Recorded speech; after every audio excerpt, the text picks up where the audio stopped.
안녕하세요. 뜻하지 않은 사건으로 참된 교훈을 얻게 된 남자입니다. 저는 인생에서 항상 사람을 귀하게 여기던 사람이었어요. 늘 외롭게 자랐던 탓에 다복한 가정이 부러웠습니다. 그래서 저는 일찍 가정을 꾸리고 싶었어요. 좋은 아빠, 든든한 남편이 되는 것이 제 꿈이었습니다.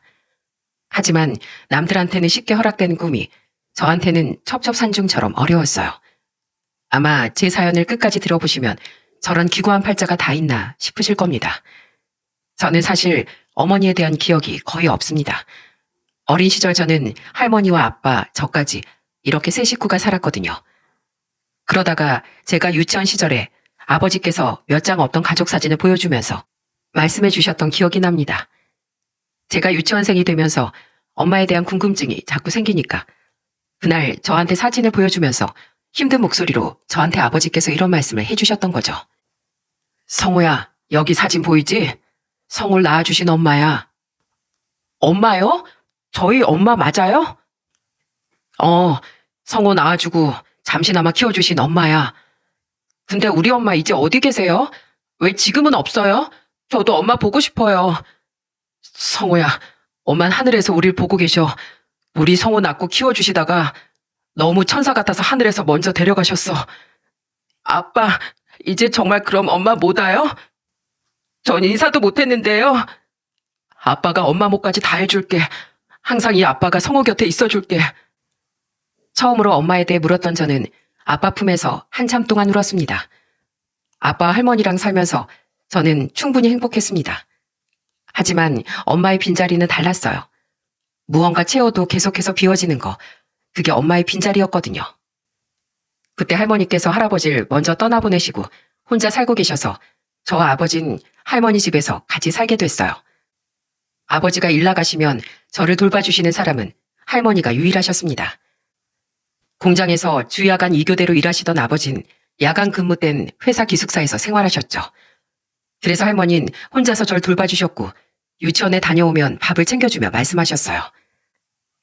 성호야, 오늘 유치원에서 별일 없었니? 네, 아무 일도 없었어요. 그런데 사내놈 목소리가 왜 그래? 땅이 꺼지겠네. 누가 또 괴롭혔어? 아니요, 괜찮아요. 별거 아니에요. 아니긴 뭐가 아니야. 이 헬미한테 말해봐. 이리 봐. 여기 얼굴에 상처는 또 뭐야? 상처 아니에요. 그냥 긁혔어요. 할머니 저한테 작은 상처만 있어도 노발대발하면서 화를 내셨어요. 그리고 제 얼굴을 이리저리 보면서 화내는 할머니한테 저는 당황한 목소리로 사실대로 말했습니다. 옆집 사는 상철이가 저한테 엄마 없다고 또 놀렸어요. 유치원에서 그림책 보고 싶었는데 상철이가 저한테 넌 엄마 없어서 이런 것도 유치원에서만 볼 수 있냐고 그랬어요. 뭐야? 옆집에 상철이가? 내가 이놈의 집구석을 그냥... 제가 사실대로 말하자 할머니는 제 손을 잡고 옆집으로 갔습니다. 그리고 옆집 현관문을 두드리면서 소리치셨어요. 상철 엄마, 여기 나와봐요. 상철 엄마. 할머니께서 문을 두드리면서 소리치니까 옆집에서 상철이네 어머니가 같이 나왔어요. 아무것도 모른다는 얼굴로 상철이네 어머니가 할머니를 보며 물으셨습니다. 할머니, 저녁에 무슨 일이세요? 하도 소리 지르셔서 전 뭐 난리라도 난 줄 알았어요. 난리가 났지. 내가 괜히 왔겠어? 뭔데요? 대체 뭐 때문에 그러세요? 우리 장손 얼굴 여기 안 보여? 감히 우리 장손 얼굴에 상처를 내? 그리고 이 집은 가정교육을 어떻게 시키길래 엄마 없어서 그런 거냐고 막말을 해? 상철 엄마 그렇게 안 봤는데 그런 사람이었어? 무슨 소리세요? 우리 상철이가 그랬다고요? 그래. 유치원에서 그림책 보는 게 뭐가 이상해? 유치원에 공부하러 가지 놀러 가? 왜 애가 책 좀 보겠다는데 엄마가 있네 없네 그런 말을 떠들게 만들어? 당장 상철이 놈 데려와. 할머니가 그날 상철이네 어머니한테 한참 화를 내셨어요. 결국 절 놀렸던 상철이가 소란스러운 상황에 현관으로 나왔다가 할머니와 마주쳤습니다. 그때 할머니가 상철이를 보면서 소리치셨어요. 너 이놈! 누가 친구한테 그런 말을 해? 누가 친구한테 엄마 없다고 놀리라고 누가 그렇게 가르쳤어? 네 부모가 그렇게 가르치든? 할머니, 무서워요. 저 잘못했어요. 성호한테 사과해. 어서. 성호야, 잘못했어. 미안해. 저는 울면서 사과하는 상철이를 보면서 얼떨떨한 목소리로 말했어요. 다음엔 나도 안 참을 거야. 결국 제가 상철이와 화해를 하니까 상철이 어머니가 할머니한테 언짢은 목소리로 말씀하셨죠. 할머니, 애들 싸움에 이렇게까지 하시면 어떡해요. 그래도 이건 너무하시잖아요. 애들 다 그렇게 크는 거예요. 다 그렇게 커? 뭘 그렇게 커? 우리 성호가 얼마나 귀한 손자인데 엄마 없다고 막 크는 줄 알아? 우리 장소는 가정교육도 제대로 받고 아주 얼마나 잘 교육받고 자라는데 한 번만 더 우리 손자 건들기만 해봐. 그날 할머니는 상철이네 집을 뒤집어 엎을 기세로 호통을 치셨어요. 할머니는 누가 저한테 돌을 던지면 짱돌을 던져야 할 직성이 풀리는 성격이셨습니다. 그리고 그게 손자를 지키는 방법이라고 생각하셨던 것 같아요. 제가 비록 엄마는 안 계셨어도 할머니의 사랑은 분에 넘치도록 받고 자랐답니다. 그렇게 전 할머니의 사랑을 받으며 초등학생이 됐어요. 하지만 초등학교 입학식 때 부모님과 같이 온 친구들한테 계속 눈길이 갔었죠. 그런 절 보면서 할머니는 안타까운 목소리로 말씀하셨어요. 성호야, 할머니가 입학식 때 와서 싫어? 아니요, 아니에요. 전 할머니가 와주셔서 좋아요. 그냥 다른 친구들 본 거예요. 괜찮어. 네 마음 다 알아. 이런 널 두고 떠난 네 엄마도 속상했을 거야. 에휴, 우리 손자 헬미가 많이 아껴줄게. 할머니는 저한테 한없이 해주시면서도 늘 미안해하셨어요. 친어머니가 제가 2살 때 병환으로 세상을 떠나시면서 할머니도 며느리를 잃은 아픔이 크셨을 겁니다. 그래서 전 본의 아니게 늘 할머니한테 아픈 손가락이었어요. 제가 초등학생이 된 후에도 할머니는 늘 제가 1번이었어요. 그러다 친척들이 할머니네 집에 다 모였을 때 분란이 생겼던 적이 있었습니다. 저와 또래였던 사촌들 사이에서 저는 외톨이였어요. 그런데 저보다 1살 어렸던 동생이 저한테 이렇게 말하는 겁니다. 형은 엄마 언제 생겨? 왜 초등학생이 됐는데 엄마 안 생겨? 뭐? 그게 무슨 말이야? 우리 엄마가 형도 좀 더 크면 엄마가 생길 거라고 했는데 아직도 엄마 없어? 불쌍하다, 성호 형. 저는 생각지도 못한 말에 큰 상처를 받았습니다. 이남 일녀 중 장남이었던 아버진 형제들이 많았어요. 그러자 제 뒤에 계시던 할머니가 동생을 보며 소리치셨습니다. 너 지금 형한테 무슨 말버릇이야? 형한테 네 할미가 있잖아. 할머니 맨날 형만 이뻐하세요? 엄마 없는 형이라 그래요? 뭐야? 얘 둘째야. 너 이리 좀 와봐라. 아니, 얘가 왜 자꾸 이런 말 하는 거냐? 그제야 아버지 동생이었던 작은아버지가 할머니를 보면서 난감한 목소리로 말씀하셨어요. 난 형이 재혼할 줄 알았죠. 그래서 애가 자꾸 형은 왜 엄마가 없냐고 하길래 좀 더 크면 생긴다고 둘러댔어요. 너네한테 그런 식으로 말하면 어떡하니? 어디 가서 애가 버르장머리 없이 친구한테 가정살 함부로 물으면 가정교육 못 받았다는 소리밖에 더 듣겠어? 왜 그렇게 가르쳐? 안에서 새는 바가지, 밖에서도 새는 거야. 죄송해요. 제가 잘 가르칠게요. 성호야, 작은아빠가 미안해. 저는 그렇게 작은아버지의 사과를 들으면서도 속으로는 참 씁쓸했어요. 그래도 저는 이런 상황에 발벗고 나서주는 할머니가 곁에 있어서 참 든든했습니다. 그리고 아버지께서 야간 근무를 끝내고 집에 오는 날이면 누구보다 아빠를 반기면서 소리쳤어요. 아빠, 보고 싶었어요. 아이고, 우리 성호, 할머니 말씀 잘 듣고 있었지? 네, 할머니한테 물어보세요. 저 숙제도 잘하고 밥도 잘 먹고 잠도 9시에 일찍 잤어요. 정말? 그럼 이 아빠가 내일 성호 고기 사줘야겠네. 우와, 진짜요? 그럼 할머니랑 같이 가요. 할머니도 요새 기운이 딸리신대요. 당연하지. 할머니랑 셋이 내일 외식하러 가자. 너무 어릴 때부터 같이 살았던 탓에 할머니는 저한테 한 가족 그 이상이었어요. 그렇게 다음날 외식하러 간 자리에서 아버지는 할머니께 진지한 목소리로 이런 말씀을 하셨습니다. 어머니, 성호 혼자 보신다고 힘드시죠? 죄송해요. 제가 일이 이렇다 보니까 집에 오래 있지도 못하네요. 아니야, 우리 장손이랑 같이 있는데 내가 뭐가 힘들어. 난 우리 성호 크는 거 보면 대견해. 얼마나 씩씩하게 잘 커주는데 그냥 내가 고맙지. 저랑 성호는 어머니 안 계셨으면 이렇게 살지도 못했을 거예요. 조금만 기다려주세요. 제가 돈 좀 더 모아서 이사하면 그땐 어머니도 편히 모실게요. 무리하지 말어. 난 지금도 좋아. 그러니까 너도 몸 상하게 일하지 말고 건강부터 챙겨. 사람이 밤낮 바꿔가면서 일하면 금방 몸이 상해. 걱정 마세요. 저보다 어머니 건강 챙기셔야죠. 제가 늘 걱정만 드리네요. 자식 둔 부모는 다 그런 거야. 그러니까 이애미 걱정 말고 성호 데리고 잘 살 걱정이나 해. 아버지는 늘 할머니께 죄송하다는 말을 자주 하셨어요. 아무래도 공장에서 일하시면서 야간엔 거의 2주 동안 집을 비우셨기 때문에 할머니 혼자서 저를 돌보는 시간이 길었거든요. 그래도 아버진 돈을 벌면 늘 할머니와 절 위해서 쓰셨어요. 그리고 집에 올 때마다 아버진 꼭 좋은 집으로 이사하겠다면서 입버릇처럼 말하셨습니다. 하지만 이런 아버지의 꿈은 이루어지지 못했어요. 하늘도 원망스럽게 제가 10살이 되던 해 아버지가 사고로 세상을 떠나신 겁니다. 그저 일밖에 모르던 아버진 공장 기숙사에서 잠을 주무시다가 화재로 세상을 떠나셨어요. 이제 겨우 10살이었던 전 큰 충격을 받고 말았습니다. 아무것도 모르고 아버지의 장례식장에 있던 저는 할머니를 보면서 물었어요. 할머니, 이제 아빠도 없어요? 나 이제 고아예요? 네가 왜 고아야? 이 혜미가 있잖아. 할머니가 우리 성호 평생 지켜줄 거야. 넌 절대 혼자가 아니야. 그 당시 할머니도 아들을 떠나보내 눈물이 범벅이 되도록 우셨어요. 그러면서도 저를 품에 안으면서 지켜주겠다고 말씀하시던 분이셨습니다. 정말 지금 생각해도 할머니는 강인한 분이셨어요. 장남을 먼저 보내고 장손을 맡아 키우시면서 다른 손주들보다도 저를 더 아껴주셨습니다. 새해 다 같이 있을 때 세뱃돈을 주더라도 할머니는 늘 저한테 10,000원씩 주셨어요. 그리고 다른 손주들은 5,000원씩 주니까 한 번은 다른 동생이 할머니를 보며 물었던 적이 있었어요.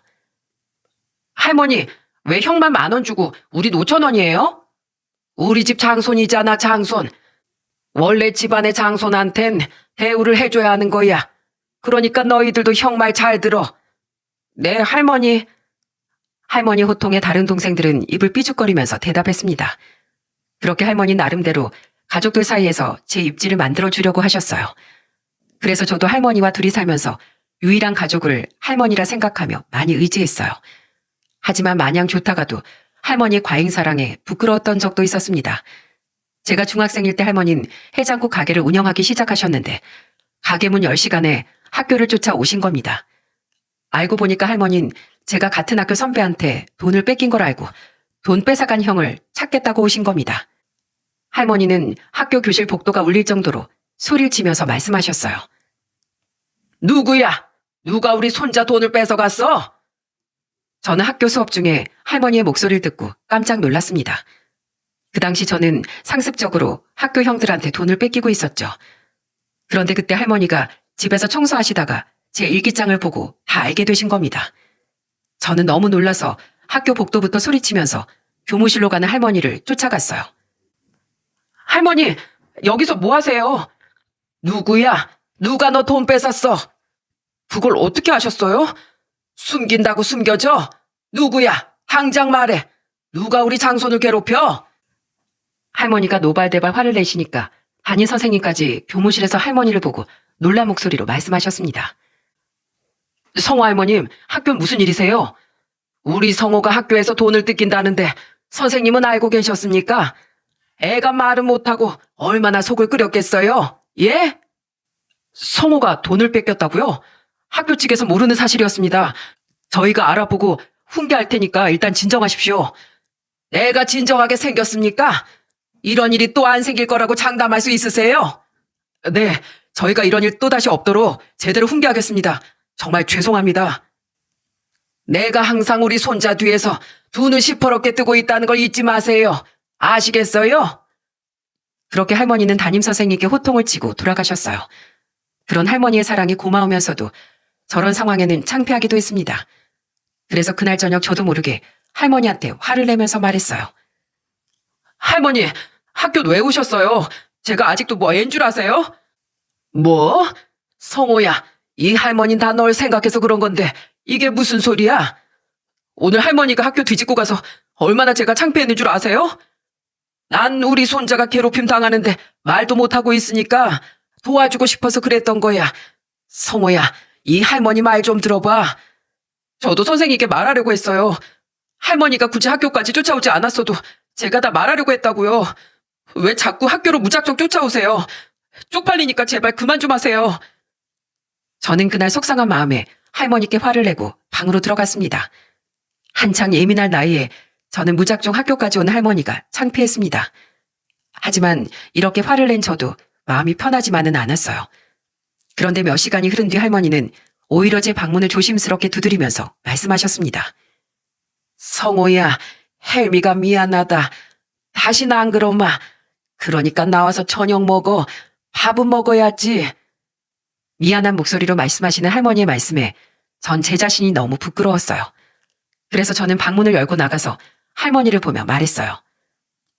아니에요, 할머니. 제가 죄송해요. 다 절 생각해서 그렇게 하신 건데 제가 잘못했어요. 아니야, 성호야. 할미가 주책맞게 학교까지 가서 미안하다. 다신 너 쪽팔리게 안 하마.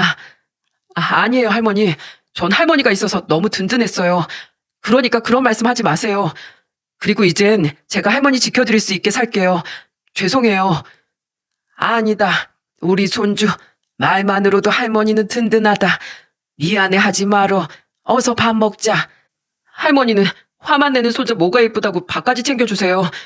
제가 더 죄송하잖아요. 네가 꼭 뭘 잘해야 밥을 주니? 그냥 내 손주니까 굶지 말라고 챙기는 거야. 다른 집 자식 같았으면 내 절대 안 챙겼어. 할머니, 정말 감사해요. 이렇게 절 키워주셔서 감사합니다. 제가 앞으로 효도할게요. 그렇게 저는 할머니의 큰 사랑 앞에 죄송하다는 말밖에 할 수 없었습니다. 정말 저만 봐주시면서 사랑을 주신 할머니께 정말 감사했어요. 정말 할머니의 무한한 사랑을 받으면서 건강하게 성장할 수 있었습니다. 그러다가 저는 꿈이 하나 생겼어요. 우연히 전쟁 영화를 보다가 군인이라는 꿈이 생긴 겁니다. 국가에 대한 자긍심이 생기면서 피가 끓는 기분이었어요. 그래서 미래에 군인으로 살겠다는 꿈을 꾸게 된 겁니다. 오로지 꿈 하나만 보고 산 저는 그렇게 직업 군인으로 삶을 살게 된 거예요. 할머니는 그런 저를 보면서 자랑스러운 목소리로 말씀하셨습니다. 우리 성호 아주 멋지구나. 내가 우리 장손 덕분에 2달이 쭉 먹고 산다. 할머니는 정말 저를 자랑스러워하며 말씀하셨어요. 그렇게 저는 휴무에는 할머니를 모시고 여행도 다니면서 효도를 하며 살았습니다. 그러다 보니까 저는 30 중반이 되도록 혼자였어요. 하지만 집신도 짝이 있다고 어느 날 지인의 소개로 아내를 만나게 된 겁니다. 30 중반의 소개로 만난 아내는 직업이 서비스 센터 직원이었어요. 아내를 처음 만났을 때 정말 다정한 사람이었습니다. 제가 군인이라고 하니까 아내는 궁금한 목소리로 물었어요. 직업이 군인이면 이런 파스타로 배가 안 차는 거 아니에요? 사실 제가 한식 팔아서요. 근데 소개팅에 한식을 먹을 수는 없잖아요. 한식 좋아하셨어요? 사실 저도 한식 파거든요. 첫 만남인데 너무 잘 먹는 것처럼 보일까봐 레스토랑으로 온 거예요. 아, 그러셨어요? 그럼 저희 저녁에는 한식 먹을까요? 전 너무 좋아요. 역시 한국 사람은 밥을 먹어야 한다니까요. 저는 털털하고 배려있는 아내의 다정한 성격이 마음에 쏙 들었습니다. 그래서 아내와 저는 그날 점심부터 저녁까지 시간을 보냈습니다. 처음 만났는데도 대화가 잘 통해서 아내가 너무 좋았습니다. 그렇게 저와 아내는 자연스럽게 연인으로 발전했어요. 아내와 연애가 1년쯤 됐을 땐 아내가 먼저 할머니가 하시는 해장국 가게에 가자는 말까지 하더라고요. 그래서 아내와 같이 해장국 가게에 갔더니 할머니 깜짝 놀란 목소리로 말씀하셨습니다. 아이고, 이게 누구야? 성호야, 네 여자친구니? 네, 할머니, 여자친구가 인사드리고 싶다고 해서 이렇게 왔어요. 말을 하고 오지 그랬어. 그랬으면 내가 커피라도 좀 사다 놨을 텐데. 할머니는 처음으로 여자를 데려온 저를 보고 당황한 채로 말씀하셨어요. 그러자 아내가 저희 할머니를 보면서 말했습니다. 안녕하세요. 저는 이영선이라고 합니다. 제가 할머님이랑 같이 차라도 한잔 하려고 커피 사왔어요. 그냥 빈손으로 오지 뭐하러 커피를 사왔어요? 오래 대화 나누고 싶어서요. 그리고 저한테도 말 편하게 해주세요. 그냥 편하게 손녀딸이라고 생각해주세요. 내가 손주 여자친구랑 처음 인사해봐서 뭐라고 해야 될지 모르겠네. 그냥 편하게 대해주세요. 저 오늘 점수 따러 온 거예요. 점수는 무슨 점수? 그냥 이렇게 있어도 이렇게 고운 사람을 데려왔는데. 제가 보기에도 예쁜데 말도 잘해요. 그러니까 저한테 맡겨만 주세요. 아내는 할머니와 커피를 마시다가 저녁 손님이 늘어나자 갑자기 앞치마를 두르면서 말했습니다. 저 오늘 일일 아르바이트 할게요. 저 시켜만 주세요, 할머니. 할머니는 일하겠다고 일어나는 아내를 보면서 말씀하셨습니다. 아, 그냥 있어. 무슨 일이야? 손목도 얇아가지고 뚝배기를 어떻게 옮기려고 해? 할머니, 작은 고추가 맵다는 말 모르세요? 제가 타고난 일꾼 체질이에요. 저 맡겨주세요. 그날 저는 아내를 따라 덩달아 같이 일을 했습니다. 그렇게 한참 일하다가 바쁜 시간이 지나자 할머니를 보면서 아내가 말했습니다. 제가 오늘 일해보니까 테이블 위치를 좀 바꾸는 게 더 좋을 것 같아요. 손님들이 물 들어가는 길이랑 주방에서 나오는 길이 겹쳐서 음식 나르기가 좀 힘들었어요. 안 그래도 내가 성호 오면 같이 테이블 좀 옮기자고 하려고 했는데 제대로 봤구만. 아주 제대로 봤네. 그쵸? 저 오늘 정말 제대로 일했죠? 그래, 우리 손주 며느리 될 사람이 야무지니까 내 마음이 너무 좋네. 할머니는 아내를 보면서 마음에 쏙 들어 하셨어요. 그렇게 눈도장 제대로 찍은 아내와 저는 결혼 준비를 시작하게 됐습니다. 본격적인 결혼 준비에 앞서 양가 어른들을 모시고 상견례부터 했었거든요. 그 전에 한번 처가에 인사 갔을 때 분위기가 좋았습니다. 그래서 상견례도 문제가 없을 거라고 생각했어요. 그런데 상견례 자리에서 장모가 어깃장을 두는 겁니다. 뜬금없이 장모가 이런 말씀을 하셨어요. 할머니께서 혼자서 손자 키우신다고 고생 많으셨겠어요. 저도 처음엔 예비 사이가 부모님이 안 계신다는 말에 깜짝 놀랐거든요. 예, 그렇긴 해도 우리 손자 부모 없는 티 안 나게 키우려고 제가 최선을 다해서 키웠습니다. 그래서 이렇게 훌륭하게 자란 겁니다. 그러시겠죠. 그래도 제가 어디서 들어보니까 부모 없는 애들은 질이 좀 떨어진다고 하더라고요. 그러니까 엄마인 제 입장에서 걱정할 수밖에 없죠. 홀어머니도 아니고 할머니 손에서 혼자 큰 예비사일 어떻게 쉽게 인정하겠어요? 저도 정말 큰 용기 냈어요. 큰 용기요? 그렇게 걱정되면 결혼시키지 마세요. 어디서 질이 떨어진다고 그러세요? 사지 멀쩡한 남의 집 귀한 손주 왜 그렇게 말하십니까? 제 말은 그런 뜻이 아니에요. 우리 사이가 그렇다는 게 아니라 다른 사람들이 그렇다는 거죠. 아유, 무서워서 무슨 말을 못하겠어요. 말 가려서 하세요. 상견례 자리에서 무리하게 그게 무슨 말입니까? 할머니께서 언성을 높이면서 말하자 장인이 옆에서 대신 사과를 하면서 말씀하셨어요. 죄송합니다. 제 아내가 좀 말실수를 한 것 같은데 넓은 아량으로 이해 좀 해주십시오. 이 사람의 의도는 그런 의도로 말씀드린 건 아닙니다. 죄송합니다. 이 자리에서 분명하게 말하는데 한 번만 더 그런 소리 하면 전 이 결혼 못 시킵니다. 예, 그럼요. 저희 예비 사이 아주 듬직하게 마음에 듭니다. 상견례 자리에서 할머니가 카리스마 있게 말씀하셔서 장인과 장모도 말실수를 사과했어요. 그리고 할머니는 그 자리에서 단호하게 말씀하셨습니다. 난 우리 손자 장가 갈 때 아파트에서 보낼 겁니다. 그만큼 우리 손주 부족한 거 없으니까 자꾸 그런 소리 마세요. 저는 할머니의 말씀에 깜짝 놀랐어요. 알고 보니까 할머니께서 평생 모으신 돈으로 저한테 아파트를 해주시려고 한 거예요. 그때 정말 장인 장모도 생각지 못한 상황에 입이 떡 벌어졌습니다. 그렇게 저는 할머니가 25평 아파트를 신혼집으로 마련해 주신 덕분에 결혼 생활을 시작하게 된 겁니다. 할머니 덕분에 저와 아내는 순조롭게 결혼 생활을 시작할 수 있었어요. 결혼 후 저는 아내와 행복한 신혼을 보내기 시작했습니다. 한 가지 단점이 있다면 저는 직업 군인이었기 때문에 신혼 때도 집을 비우는 시간이 길었다는 거예요. 왜냐하면 훈련이 있을 땐 2주에서 한 달 정도 비울 수밖에 없었거든요. 그래서 아내는 서운한 목소리로 말했어요. 우리 신혼인데 이렇게 매번 헤어지는 거 너무 아쉽다. 금방 올게. 훈련이라 어쩔 수가 없네. 알겠어. 나 집 잘 지키고 있을게. 나라 잘 지키고 와. 항상 몸 조심하고. 나 잘 다녀올게. 저는 아내와 아쉽게 헤어지는 게 정말 아쉬웠습니다. 처음엔 아내도 힘들어했지만 점차 적응을 하더라고요. 그렇게 1년쯤 생활했을 때 저는 아내한테 진지한 목소리로 말했어요. 여보, 우리도 2세 계획을 세워야 하지 않을까? 2세? 우리가 애 낳을 상황도 아닌데 무슨 2세야.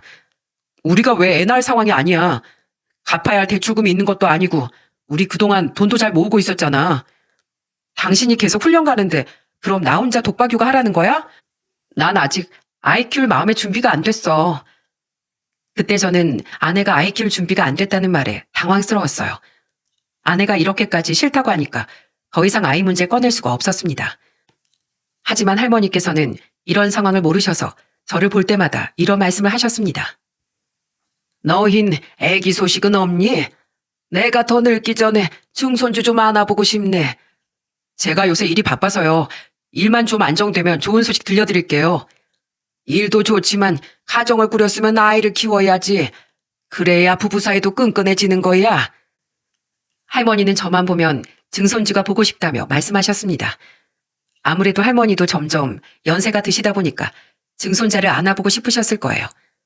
하지만 그런 상황에 아내가 아이를 키울 준비가 안 됐다는 말을 솔직하게 말할 수가 없었습니다. 그러다 보면 할머니와 아내 사이가 멀어질 것 같았거든요. 그런데 아내는 이런 상황을 다 알면서도 아이 문제를 뒤로 미뤘습니다.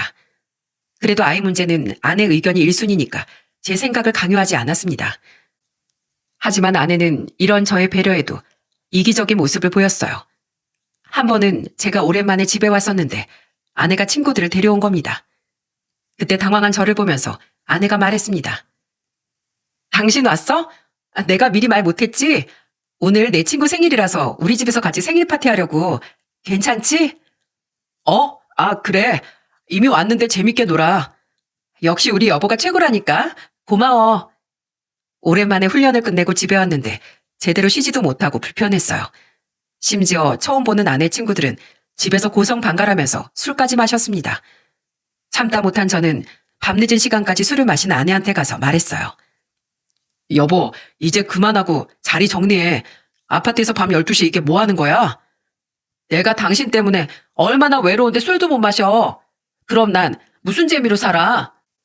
남편이 있어도 과부처럼 혼자 독수공방하는 난 어떻게 사냐고. 누가 놀지 말래?